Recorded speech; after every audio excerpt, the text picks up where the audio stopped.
amakungu yose aratubwiza wamanye, imisozi ibiyaya n'ibiyaga bigutatse, ewe Burundi uri umutima wa Afrika, nzogukunda gushika gupfa, nzogukunda gushika gupfa. Bonjour, bon après-midi, bonsoir, bivanye naho ushoboye kubonera kino kiganiro twabateguriye uyu munsi. Psychologue nkuko byamanije ndabatunganiriza ibiganiro bica kuri runo rubuga rwacu rwa YouTube Pisco Entertainment and Media, akaba ari na jewe ndabashikiriza ibiganiro bica kuri runo rubuga nyene. Muti uyu munsi waduteguriye amakuru avuga kuki. Uyu munsi nabazaniye amateka adasanzwe, amateka novuga yuko adasanzwe kuko tugomba tuvuge amateka akumuntu umwe yashoboye kurongora igihugu c'u Burundi. Muti uwo nawe ninde? Menya amateka ya Domitien Ndayizeye, uwahoze ari umukuru w'igihugu c'u Burundi kuva mu buto bwiwe. Muribaza muti mbega Domitien Ndayizeye yavukiye hehe, yize hehe?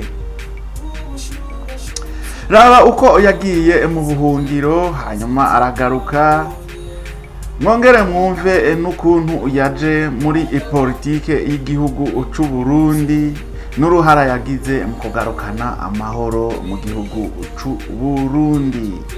Ukaba rero uri mushasha ubonye runo rubuga rwacu rwa YouTube Pisco Entertainment and Media, urahawe ikaze mu muryango wagutse mu bwami bwa Pisco Entertainment and Media. Nta mbibe dufise, urahawe ikaze mu kugira subscribe, ugire na like, dusigire na comment, tubwire amateka tutoba twashoboye kuvuga muri kino kiganiro kivuga ku buzima bwa Perezida Domitien Ndayizeye. Urasabwe no kugira partage ushikane kino kiganiro kure hashoboka. Turashaka yuko coshika mu bihugu byose bigize ino si. Reka rero tumire amate gatoya, turaje tubabwire mwidonido rya kino kiganiro neza na neza, tubabwire Domitien Ndayizeye uwo ari we.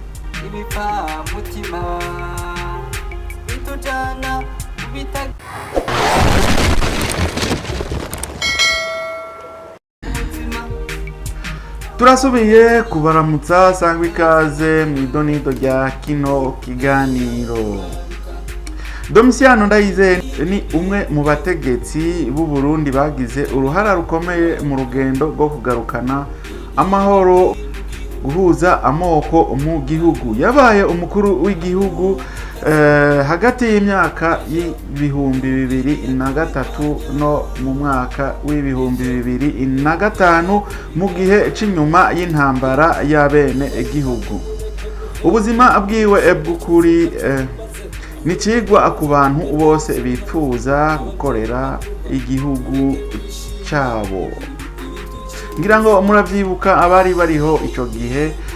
Domitien Ndayizeye yafashe transition mu mwaka w'ibihumbi 2003 inyuma ya Petero Buyoya, ashikana mu mwaka w'ibihumbi 2005 aho yaciye asubiririrwa n'umukuru w'igihugu yitorewe n'abene gihugu, umukuru w'igihugu Peter Nkurunziza.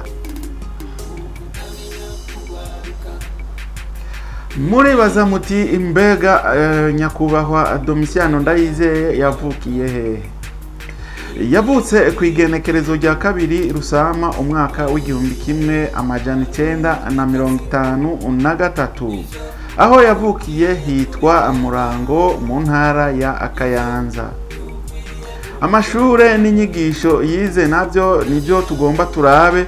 Yize amashure y'intango ahitwa Murango, yaciye yiga mu Bubirigi aho yaronse impamyabushobozi mu bijanye n'ubuhinga bw'ubwubatsi. Perezida Domitien Ndayizeye ingenieur akomeye, yize igisata ca génie civile. Reka rero tuze tubabwire intango y'ubuzima bwa politike ukuntu yinjiye muri politike. Hari mu mwaka w'igihumbi kimwe amajana 1982 yahungiye mu Bubirigi kubera ibibazo vya politike byari bihari mu gihugu c'u Burundi. Mu mwaka w'igihumbi kimwe amajana 1993 yagarutse mu Burundi inyuma yitorwa ry'umuperezida yari yitorewe n'abanyagihugu bose incungu ya demokrasi Domitien Ndayizeye. Mu mwaka w'igihumbi kimwe amajana 1994 yagenywe n'umukuru w'igihugu Cyprien Ntaryamira kuba umuyobozi w'iperereza. Domitien Ndayizeye mwaka w'igihumbi kimwe amajana 1994 niwe yararamuswa iperereza, niwe yari umukuru w'iperereza ry'igihugu cacu ciza c'u Burundi. Reka rero tuze tubabwire ukuntu naho yabaye icegera c'umukuru w'igihugu. Domitien Ndayizeye yarabaye icegera c'umukuru w'igihugu. Ico gihe umukuru w'igihugu yari Pierre Buyoya. Hari mu mwaka w'ibihumbi 2001 yagenywe kuba icegera c'umukuru w'igihugu Pierre Buyoya mu rwego rw'ubutegetsi bwashinzwe hisunzwe amasezerano ya Arusha.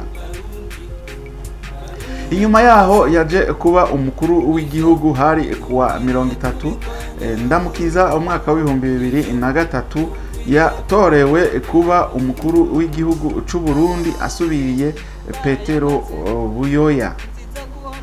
Yarongoye igihugu gushika kwigenekerezo rya 26 Myandagaro umwaka w'ibihumbi 2005 igihe yasubirijwe na Pierre Nkurunziza.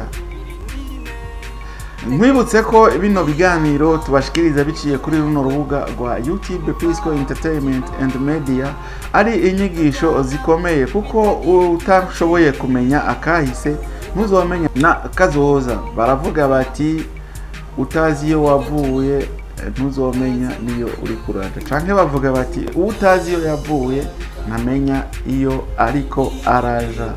Akaririmbo kavuga gati ukutamenya kugwaruka ni nkingi mbi mu gihugu, kuko ugwaruka nigo dushobora gufatirako.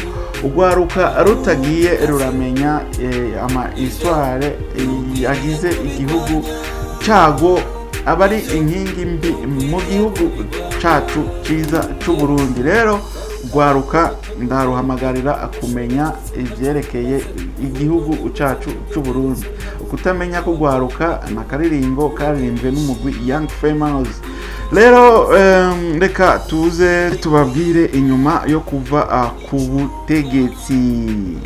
Yabaye umukuru w'umugambwe Rassemblement National pour le Changement. Yabaye umukuru wa Aranake inyuma yo kuva mu butegetsi. Mu mwaka w'ibihumbi 2022 yagenywe n'umuryango wa Afrika yunze ubumwe kuba mu nama y'abanyabwenge Panel of Wise.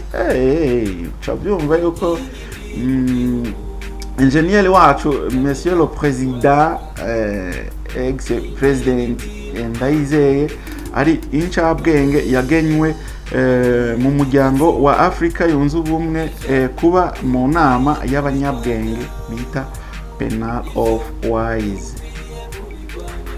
Domitien Ndayizeye ni umwe mu bategetsi b'u Burundi bagize uruhara rukomeye mu kugarukana amahoro no guhuza amoko mu gihugu c'u Burundi. Ubuzima bwiwe ni ikigwa ku bantu bose bifuza gukorera igihugu cabo. Nkuko mumaze imisi mwumva canke nk'abantu bamaze kuba bamukurikirana mu biganiro atanga, Domitien Ndayizeye n'umuntu novuga ko ari umuhappy, ari umuntu no stress, n'umuntu avuga yuko yakunda gutamba akera akiritera akarisama. Yari umuntu yugurukira n'abantu, kandi ibiganiro dukunze kumwumva kumwo ibiganiro ashikiriza kuri BBC canke ku maradiyo atandukanye, nko mu biganiro bimwe byo ku nama Domitien Ndayizeye ni umwe mu bategetsi badafise ingorane nimwe n'umuntu akunda agutwenza. Rero aho hambere hahise ngo yarakunda gutamba silo kandi yarakunda no gutamba indirimbo ziri mu mudiho wa twist ndamwibutse yuko wari umudiho waririmbwe n'abaririmbyi bo hambere baturuka mu gihugu uca Kenya. Nivyo bike muri vyinshi Domitien Ndayizeye yashoboye gukora, nashoboye kuba tororokaniriza, ibindi tuzobandanya tubibaronderera hanyuma tuzoze tubashikirize kuri runo rubuga rwacu rwa YouTube Pisco Entertainment and Media. Sikoroge nije nayo nabateguriye rero kino kiganiro, ndabasezeye ariko ukaba utari bwagire subscribe, wawe ikaze ugire subscribe, ugire na like, comment na partage kugira ngo uzohore uba mu bambere babona ibiganiro tubashikiriza biciye kuri runo rubuga rwacu rwa YouTube Pisco Entertainment and Media. Naho utaha rero mu kindi kiganiro, Imana ibahezagire, ibahumugisha. Thank you.